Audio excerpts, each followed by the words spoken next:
Guys, welcome dito sa The Sun at Tarot. Ang reading nito ay for collective for anyone who can resonate sa reading nito. This is a general and a collective reading.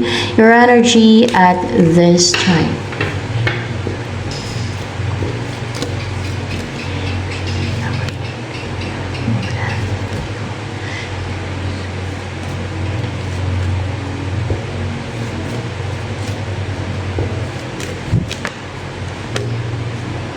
Karma in reverse. So, nawala na sa yung bad karma or else, ano tong karma in reverse na to?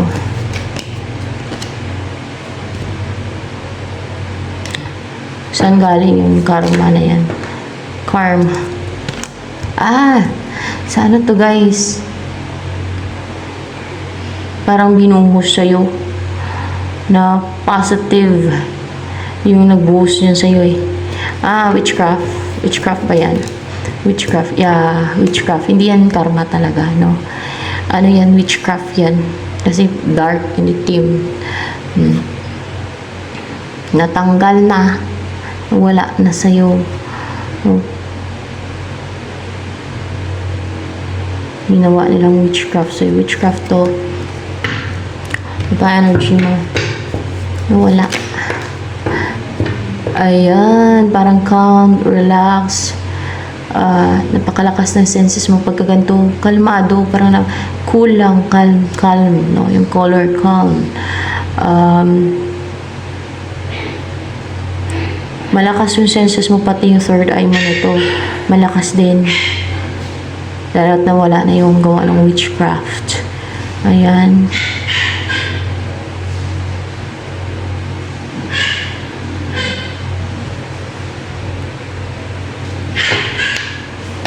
Iiwi ng tuta ko. Ang cute ng boses. Ano pa energy mo yan?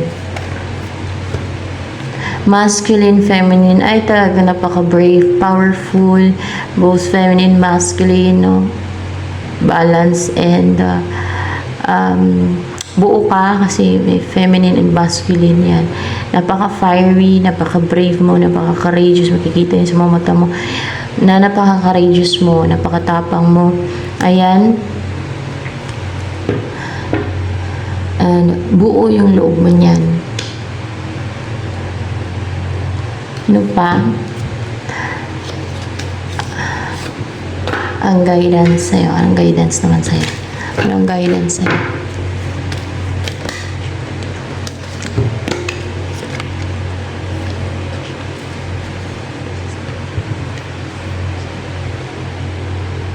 Be yourself. The situation calls for you to be your authentic self, which is the basis for your personal power.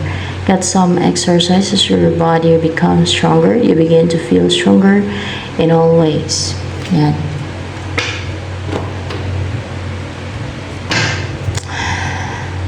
Anong papasok sa buhay mo niyan kasi nawala na yung witchcraft? Gawa ng witchcraft sa'yo. Queen of Swords. Queen of Swords and King of Swords. Ang partner mo, o maging partner mo, maging ganito ko ng Queen of Swords yung energy mo. And then, ito yung partner mo, kung saan ka man dyan, basta pareho lang naman tong swords eh. Maging ano ka na eh, maging napaka-intelligent, no? Intelligent, intellectual, logical, mag-isip, at makapaglagay ka na ng healthy boundary. Wala na makapang-abuso sa'yo, wala na makapang-intrude. Hindi na magkakaroon ng intrusion sa iyong psyche and sa energetic field mo. And hindi ka na ma-dominate ng iba niyan pagka ganyan. Hindi ka na maisahan basta-basta na mapanlamang at mapaninlang. Ay, sa mundo dito ay marami ang ganyan na mapanlamang at mapaninlang at gustong mangontrol, mangialam,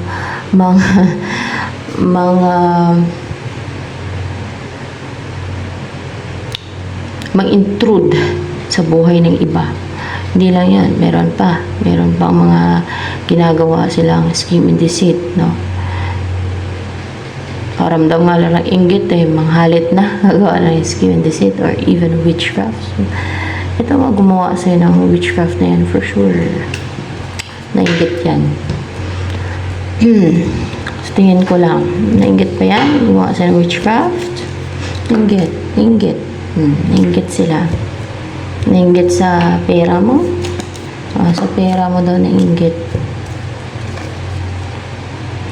King of Swords. Ito yung energy ng person mo na shielded din. Maglagay din ng healthy boundary. So, hindi din siya basta-basta ma-intrude o magkaroon ng intrusion sa kanyang psyche and energetic field. No? Shielded din itong taon to.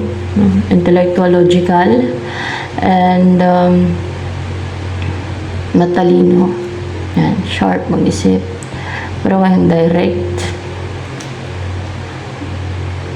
magsalita o direct or matalino lang talaga. Yan. So,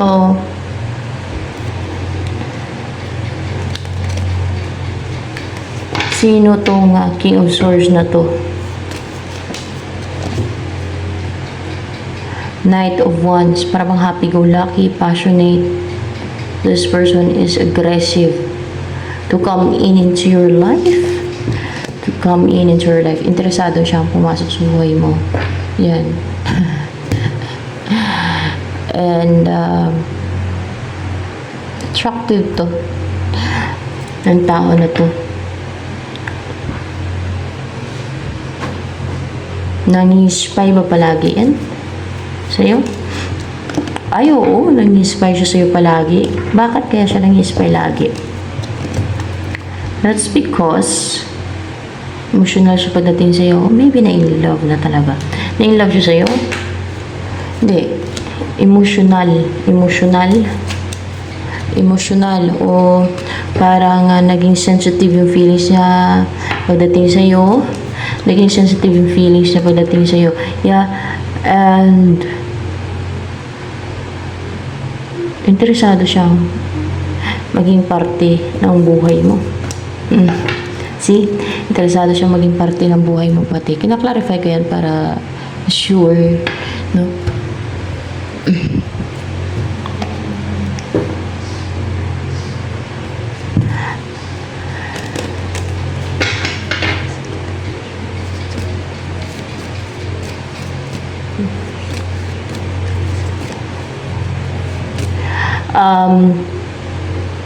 Anong iniisip ngayon ni King of Swords na yan sa'yo?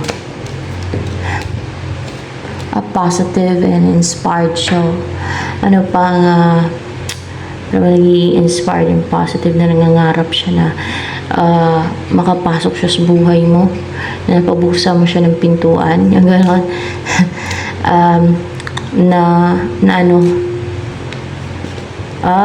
na pangasawa ka nito, na magkaanak kayo, bubuo kayo ng pamilya, pero pangasawa ka niya.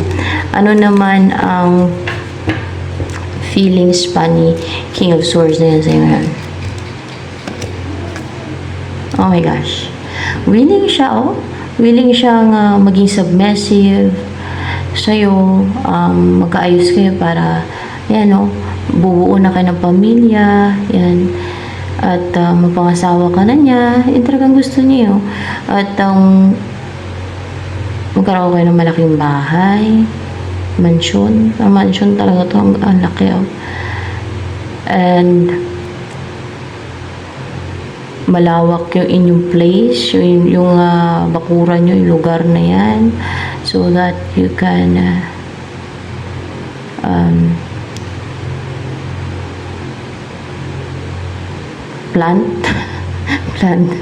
plant flowers sa inyong bakuran.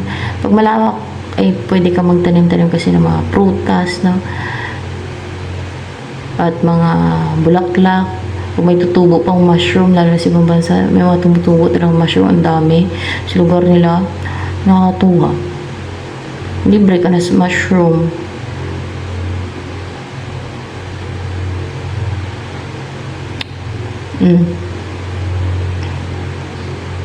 Nakatuwa pati manguha ng mushroom. Sino naka-try niyan? Nakatuwa talaga. Papahiyaw kami niyan pag pag marami. Nung bata pa ako, dun sa amin, sa Iloilo, pag panahon ng tigkabuti, tuwang-tuwa kami. Kahit yung masukol na hindi pa lumalabas sa, sa, sa lupa. Hinuhukay ko. Nakuha ko na.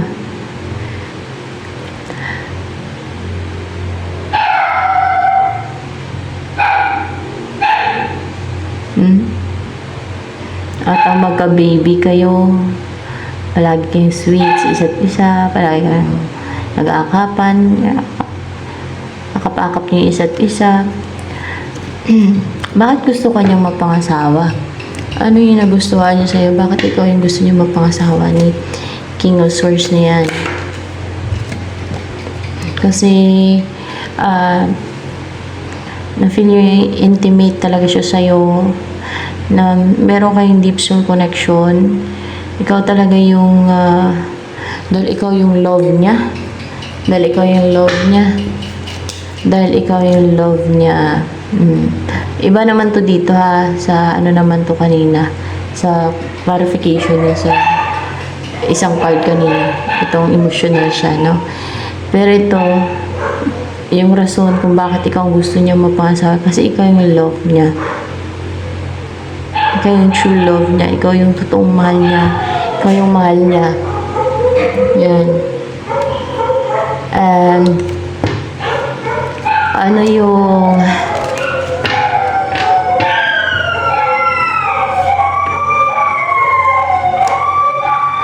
next move in the King of Swords here?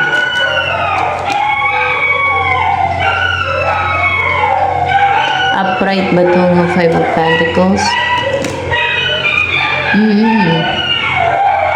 Ito ang next move niya sa'yo. Five of Pentacles. Ano pa?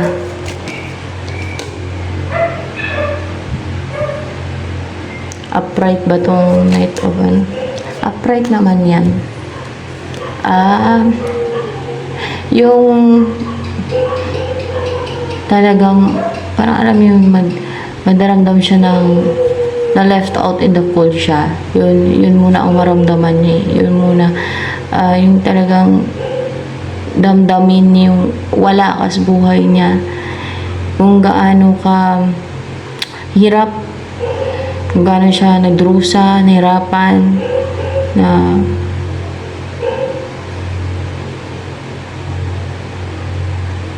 hindi masaya sa buhay niya, malungkot sa buhay niya. Without you, yun ang magpupush sa kanya na mag-take ng action sa'yo, na ipursu ka na niya, na kumilos na siya, na magpursige na siya, na maging courageous na siya. And, kumbaga go na. Hindi na siya mag-hold back pa na sumugod, na mag-take na action sa'yo, na kontakin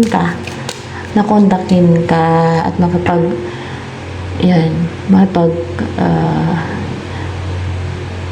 kaibigan mo na. Okay? Kasi 3 of Cups or else ay ako makipag-reunite sa'yo kasi 3 of Cups. So, yan. Anong gusto sabihin sa'yo ni King of Swords na yan? King of Swords. Puro daw siya ng baggage. Ang bigat po ng dala-dala niya. Ang bigat ng pasan-pasan niya. Para bang yun ang nagpabagal sa kanya na mag-take na action.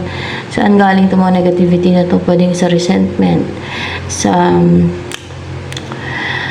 ibang tao na sinesend sa kanya na negativity, or else saan ba galing yan? Sa spells ng iba? Sa spell, sa spell ng iba. Napaka-confident pa nila at napaka-passionate and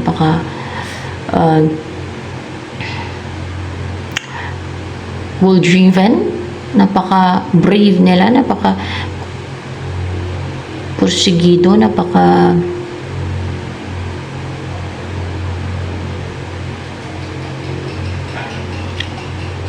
yung believe sa sarili. Sa yung ginagawa nila ng spell. Sa pagsisent nila ng spell sa person. Yan ang naging baggage. Yan ang yung naging baggage sa person mo. Kaya bumagal.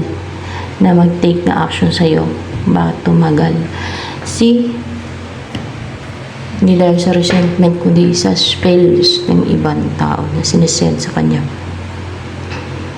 Para hindi siya mag-take ng action sa'yo. Para hindi siya kumilos. Para tumagal. Para mapadelay nila. O para mapatayin ka si person mo. Instead na mag-take na action, hindi na. Parang ganun ba? Pagpaliban niya muna kasi puno siya ng baggage. May mga influences, may mga spells na sinend sa kanya.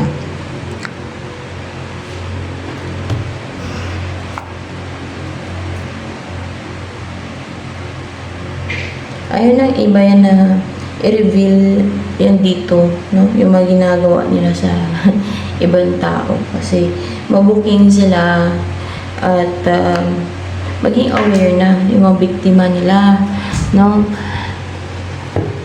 Kasi alam niyo yung mga evil, ma-deceitful yan, mga cunning.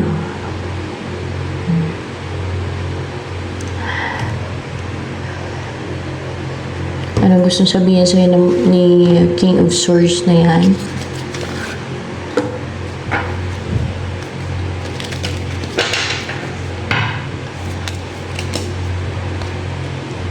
I love you unconditionally. Talagang love ka niya unconditionally pa. Wow. And madami bang attracted sa'yo na person? Ha? Oo. Yes, madami attracted sa'yo na person. At kung gusto kang kontakin, puntahan, message. Yan. At ano ba na ang nagustuhan sa'yo ng mga tao na yan na na-attract sa'yo, nagustuhan nila sa'yo? You're being yourself, your authentic self, totoo ka, no? At napakita mo yung totoong ikaw, hindi mo kinakaya ang sarili mo, and also hindi mo hinahide yung totoong ikaw. You show your true self. You're being real, no? Kasi self to eh.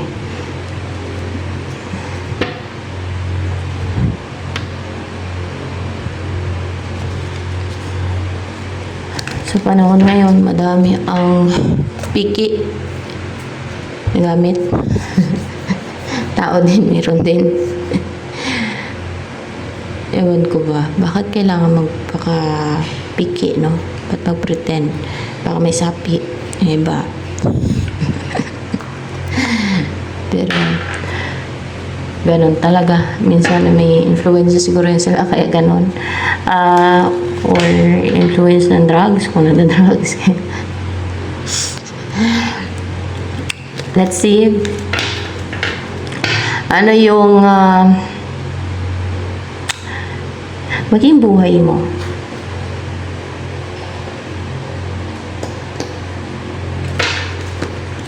Malapit na maging buhay mo.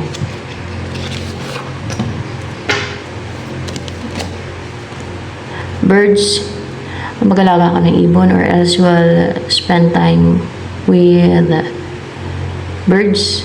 You'll spend time with birds. Or mamasyal ka sa places na may mga birds, may iba't ibang ibon, ganoon. Like sa forest, sa mga sapa-sapa, yan, nandyan yung mga ibon eh, di ba? Sa mga busay, dyan, madaming ibon dyan. Pero sa mga punong lugar, yan, oh, di ba, may puno, yan. Pag kung may malaking puno at mapuno yung lugar na yan, meron yung mga ibon na malalaki din na ibon kagaya ng eagle. Yan. Meron din na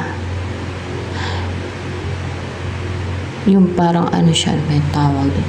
Hook ata yun. Yung ay ng manok yun eh. Mga sisi, mga meron yung tawag sa amin. May na. Falcon. Falcon kung sa English yun eh. Falcon, ang hain ng mga sisi at manok. Diyan yan nakatira sa mga malalaking puno at matataas na puno. Yung mga ganyang klase ng ibon, kagaya ng agila din. At yan, yung ano na yan, falcon na yan. Nandadagat ng mga sisiw yan. At ng manok yan. Yung falcon, kung tawagin, falcon. Falcon bird. Predator yun eh. Klase ng ibon eh. Yan. Kasama itong si King of Swords. Ano yung maging buhay mo kasama si King of Swords? Ito lang, isa lang. Lilipat kayo sa lugar na moon. Tago na lugar to, guys. Hidden or tago sa maraming tao. Hindi basta-basta matunto ng ibang tao. Basta may paglipat dito, 8 of Hearts. O patago yung paglipat ninyo. Pwede din. Kung hindi man tago tong lugar na to, patago ang paglipat ninyo sa lugar na to. Lilipat kayo sa lugar na yan. And then, ano yung offer yan sa'yo ni King of Swords na nabuhay? Sight. Yung magtanim-tanim kayo sa paligid ng bahay ninyo. Simpleng buhay lang na magtanim-tanim kayo na mag-alaga ng baka. Mag-alaga ng sa place na yan talaga may mga ibon dyan. Kasi ano siya parang mapuno. Yan ang mapuno yung lugar na yan. Sa mapuno yung lugar may mga ibon yan. Magtanim kayo ng mga gulay, flowers, yan. Yan ang i-offer niya sa'yo na buhay. And anong gusto sabihin sa'yo ni King of Swords in advance?